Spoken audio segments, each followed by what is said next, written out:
es la técnica de los contadores, ¿cierto? Que es cuenta T. Ahora utilicemos la técnica de los economistas y macroeconomistas, ecuaciones. Como el lado izquierdo es el debe y el lado derecho es el haber, enseñaban en contabilidad 0, ¿cierto? ¿En contabilidad? No. ¿No? Ya, pero aquí tengo varios contadores, ¿no? Sí. Sí, tú eres contador, estás estudiando contaduría, tú también, ¿sí? Bueno, entonces, ¿todavía se usan las cuentas T? Puede que sí. Depende del profesor. Es que ya en Excel dice, no, que cuentas T. No, y eso, que a veces ya ni Excel. Y una vez programas contables. Ya, programas contables, o sea, ya. Listo, entonces, el debe haber. Entonces, observen ustedes. Consumo más inversión igual a PIB. En una economía súper simplificada. Expresión macroeconómica fundamental de una economía con altos niveles de simplificación. La segunda ecuación, ingreso igual a consumo más ahorro. Y la tercera ecuación, ahorro igual a inversión. Observen ustedes que si yo sustituyo la primera ecuación o igualo la primera ecuación con la segunda, obtengo la identidad macroeconómica ahorro-inversión. ¿Correcto? ¿Listo? O sea, el ahorro financia la inversión. ¿Listo?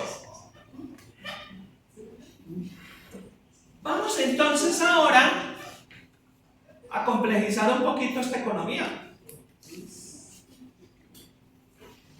Miren, hay otra manera de escribir esta, que es el enfoque matricial. El primero es el enfoque de flujo. El segundo, cuentas T. El tercero, las ecuaciones. Ahora, el matricial, miren el matricial. Es, en las filas pongo las actividades, en las columnas también, y simplemente lleno las intersecciones con los valores, ¿cierto? Y obtengo, digamos, esta estructura matricial. Miren que es la estructura matricial del sistema más simplificado. ¿Listo? De la producción al consumo, o del, perdón, se lee de esta manera. En el sentido de las columnas, ¿cierto? Son del consumo, sale la partida correspondiente a C hacia la actividad de producción. Lo que no se consume se ahorra, o sea que va a la acumulación. Léanlo en columna. ¿Listo? Bueno, vamos a meterle un pequeño detalle a nuestro diagrama de flujo. Lo voy a hacer aquí.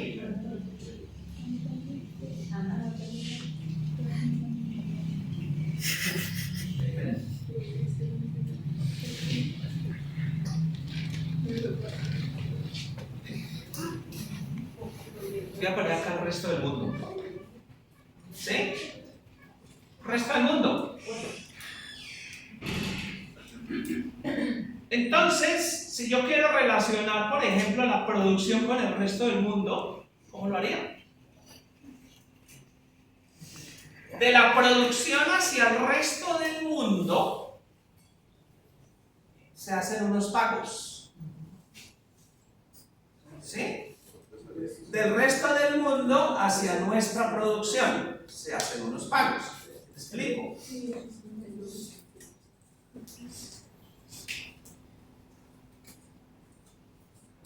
El resto del mundo nos paga a nosotros por concepto de las Exportaciones. exportaciones. O sea, las demandas del resto del mundo por nuestros bienes y servicios. Y nosotros demandamos al resto del mundo. ¿Sí? Pero como nosotros no estamos estudiando el resto del mundo, entonces voy a hacer este truco. Borro el sentido de la flecha, cambio el sentido de la flecha y le pongo un signo negativo. sea es un pago negativo que el resto del mundo nos hace a nosotros. ¿Listo? X menos M. Sí. ¿Correcto? Y ya está. Entonces, ahí ya tengo metidos otros dos componentes. ¿Alguien me puede decir, y profe, y yo puedo relacionar consumo con el resto del mundo? Claro, porque la actividad de consumo tiene un estrecho vínculo con el resto del mundo. ¿Y cómo? Puede ser así, ¿no?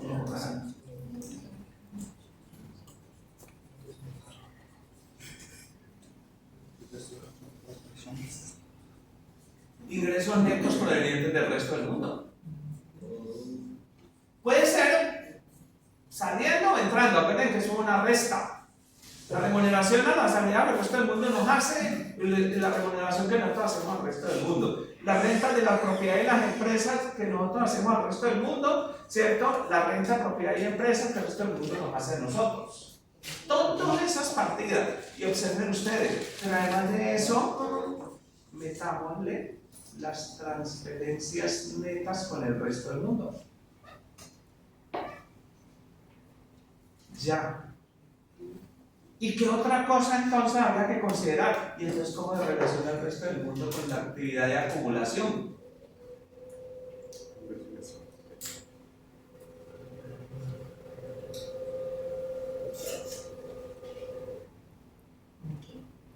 El ahorro externo.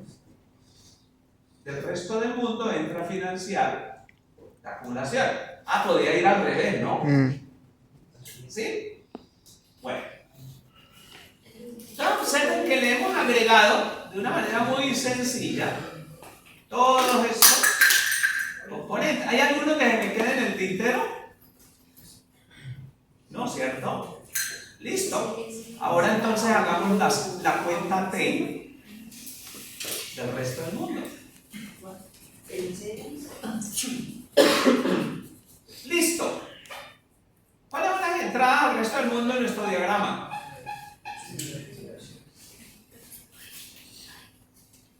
¿Listo? Bueno, salidas. X menos M más X más transferencias. ¿Sí?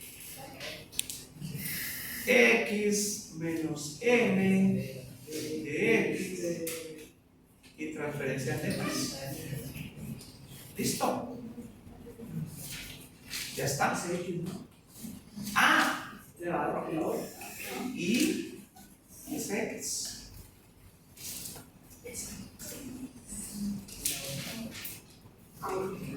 ¿Sí? Que puede ser ahorro positivo o negativo, podría ser cierto. Entonces, yo inclusive podría reescribir esto en términos de la ecuación. Miren que si yo tengo, entonces que X menos M más DX más transferencias más SX igual a este. Entonces, yo podría decir, por ejemplo, que SX, ¿cierto?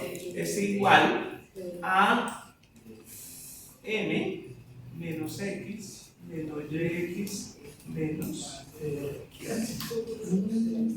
que ya lo habíamos encontrado por ahí arriba hace rato, que es la fuente de financiación de la inversión de origen externa, ¿correcto? ¿Sí? Entonces, por ejemplo, aquí hay unas cuestiones muy interesantes. Por ejemplo, en el caso argentino, el presidente dice, no, después de muchos años, ¿cierto? Después de todos los chorros kirchneristas y el peronismo, hemos alcanzado el superávit.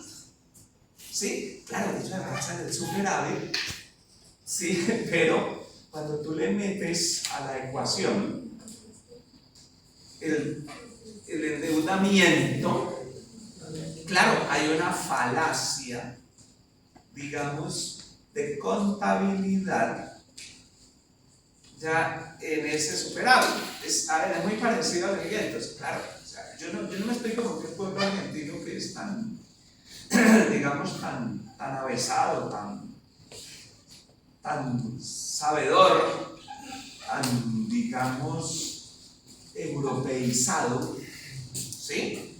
Y que miraban con desprecio hace algunas décadas el resto de América Latina, cuando se invitó a los argentinos a que hicieran parte del Pacto Andino. El argumento de los argentinos y los chilenos es que ellos, ¿por qué tenían que entrar a financiar el subdesarrollo latinoamericano?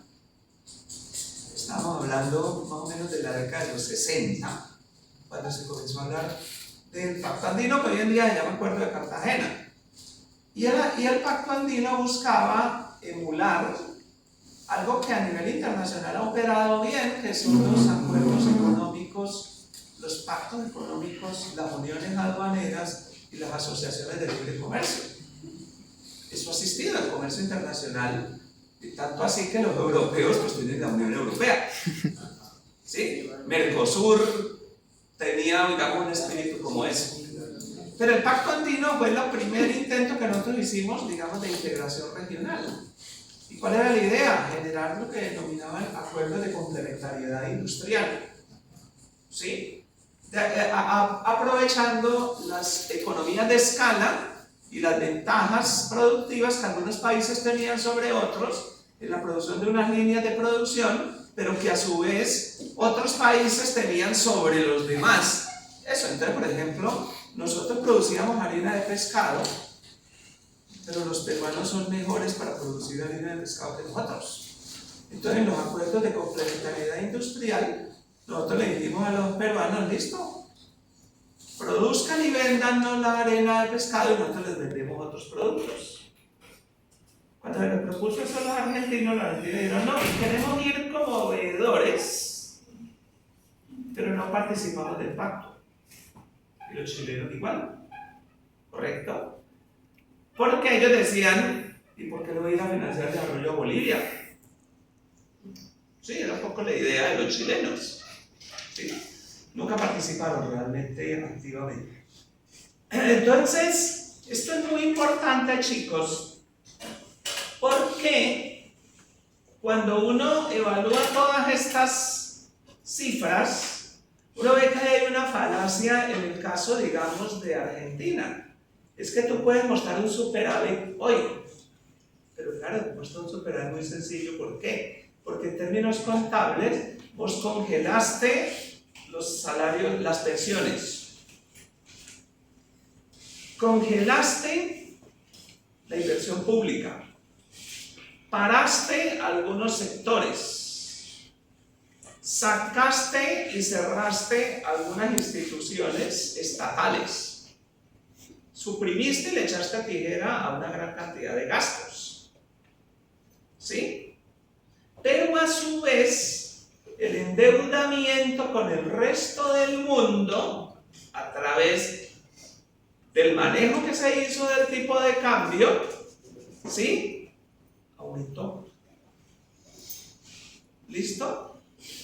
Y entonces dice, miren, tenemos superávit, después de 14 años por primera vez, ¿cierto? Y entonces señala a los demás y les dice, mire que sí se podía, ¿cierto? Claro, miren, eso es equivalente, igualito a lo siguiente.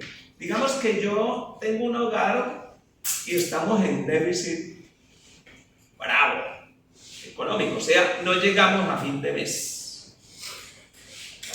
¿Listo? Entonces, yo quiero alcanzar superávit. O sea, estoy en déficit, estoy en rojo. Es quiero alcanzar superávit.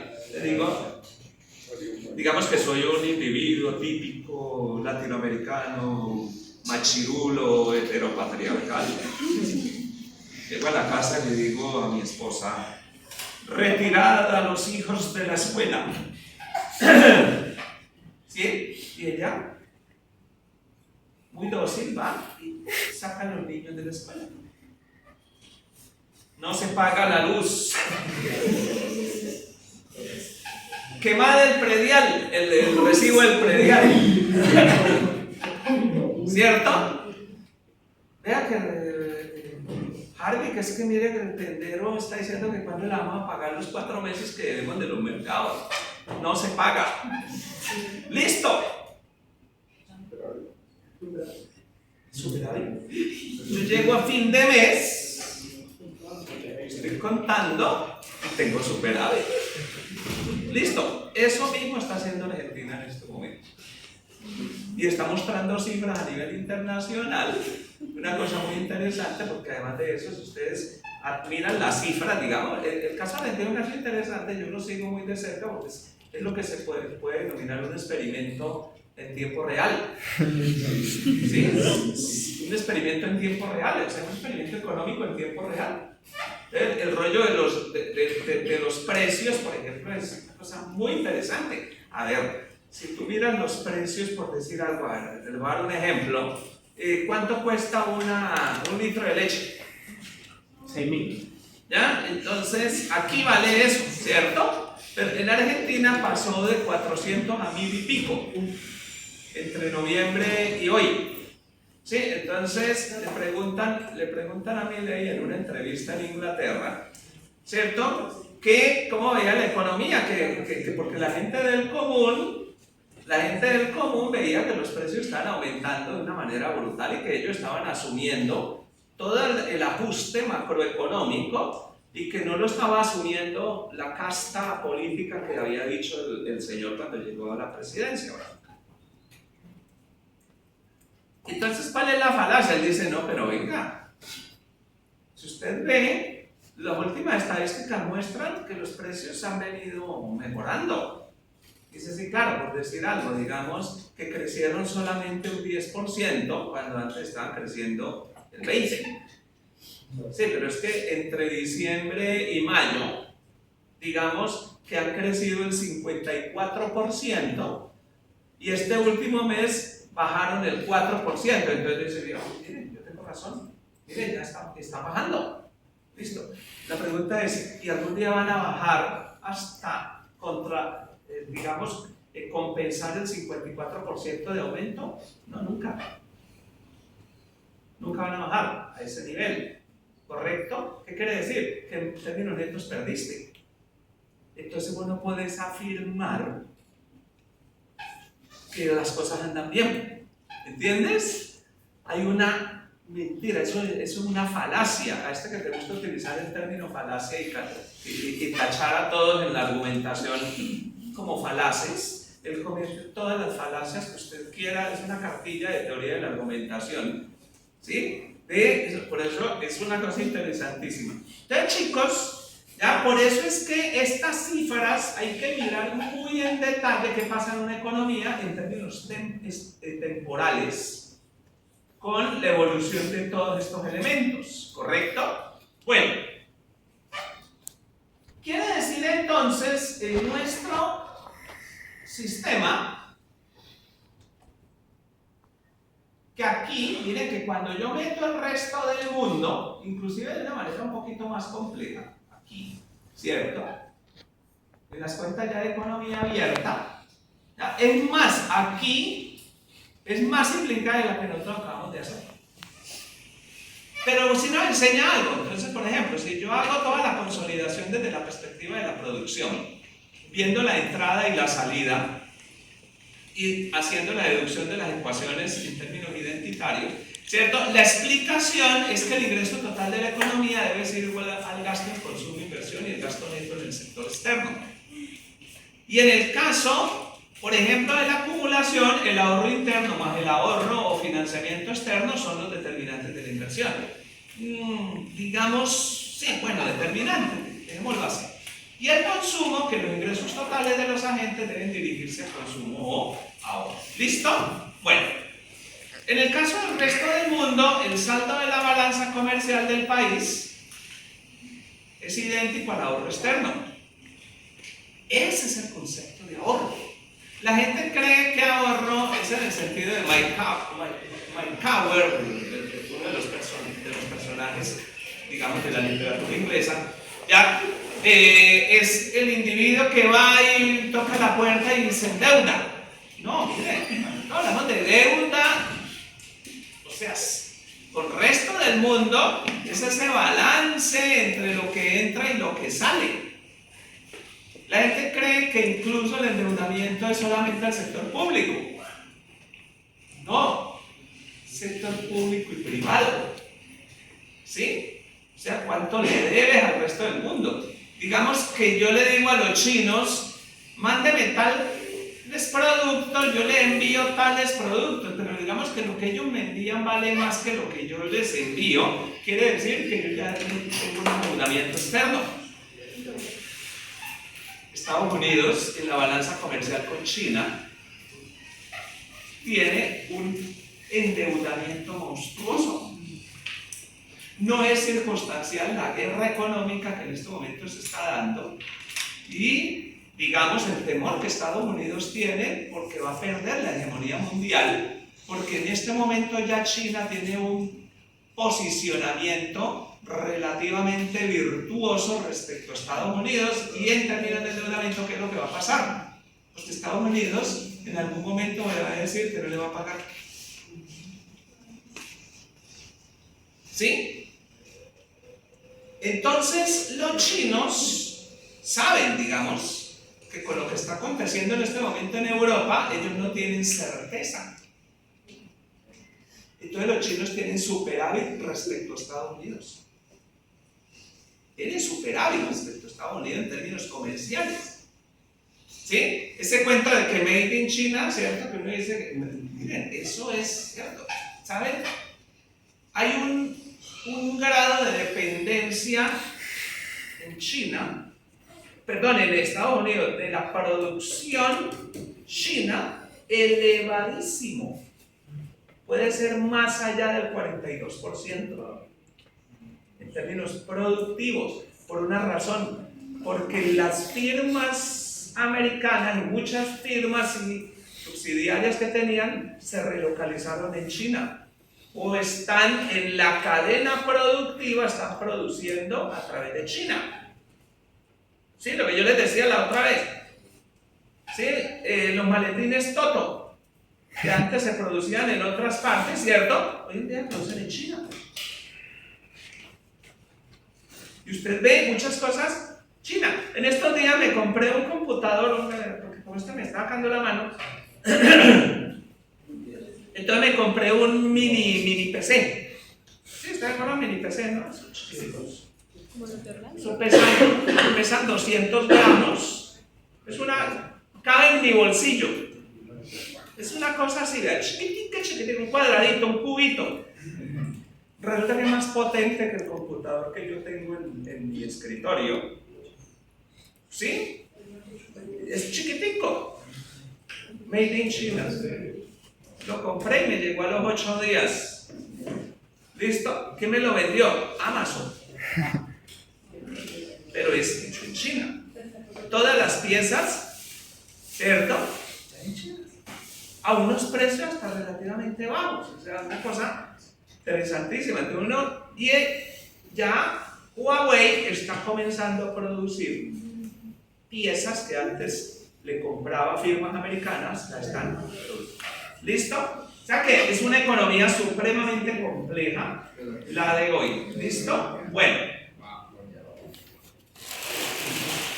Ahora bien, ustedes dicen, profe, y ya con eso es suficiente. O sea, el sistema que usted nos acaba de presentar, ese sistema ya digamos, ¿es suficiente? Pues va a ser que no. Pues va a ser que no por una razón muy sencilla. Y voy a adelantarme un momentico, luego volvemos. Va a ser que a nivel agregado les quería mostrar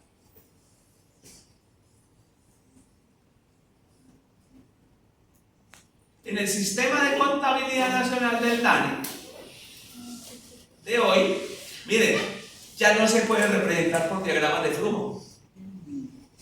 Por una razón muy sencilla. Porque, ¿se acuerdan en el esquema de arriba? En el esquema que les presenté. ¿Se acuerdan que los agentes, voy a volver al esquemita este. Los agentes son familias, gobierno y empresas. ¿Qué hice yo? Yo no los desagregué. Pero uno, si quiere construir un sistema más compacto, miren lo que yo tendría que hacer ya para finalizar por hoy. Producción, consumo, acumulación, resto del mundo. Pero a diferencia de lo anterior, vamos a desagregar los agentes. ¿Sí? Entonces, Y es igual remuneración a los asalariados más excedente bruto de explotación más impuestos indirectos netos de subsidio. De los ingresos, en las actividades de consumo están el consumo privado, pero además de eso hay un consumo del gobierno.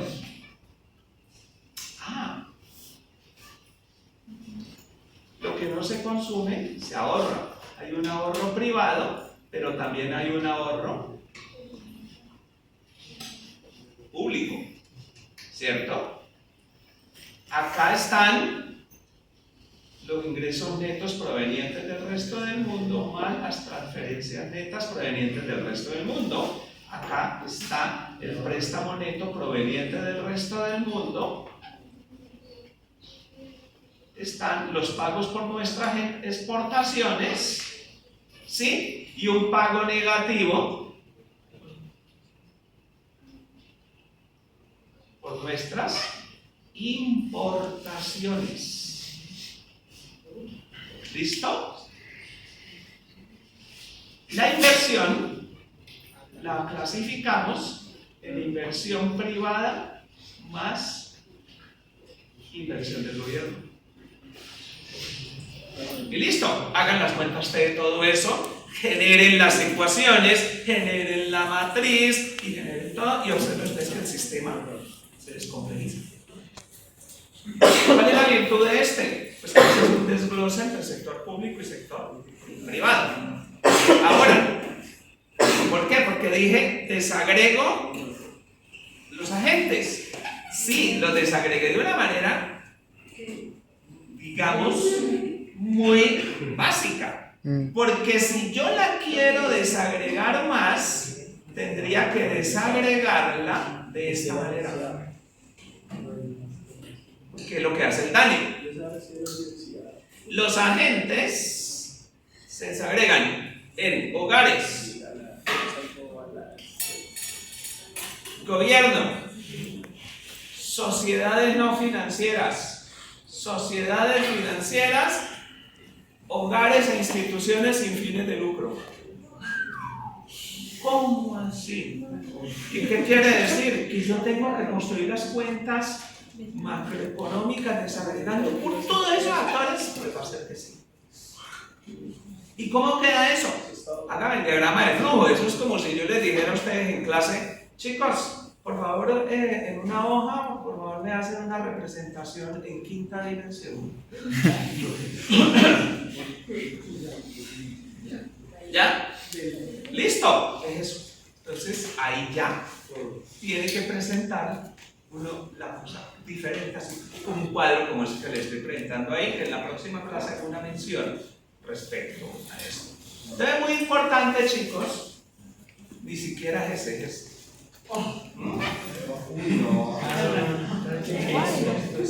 Ya, esos sistemas de contabilidad ya no se pueden manejar con diagramas, sino mucho más detallados. ¿Listo? Esto es muy importante que ustedes lo consideren ahora, porque en macroeconomía nadie les va a volver a explicar nada de esto. En macroeconomía ustedes van a manejar niveles de abstracción diferentes y van a manejar muchos modelos anglosajones en donde no les interesa los intrígulos de las cuentas macro empíricas, las nuestras. Correcto. Entonces, bueno, chicos, nos vemos la próxima semana.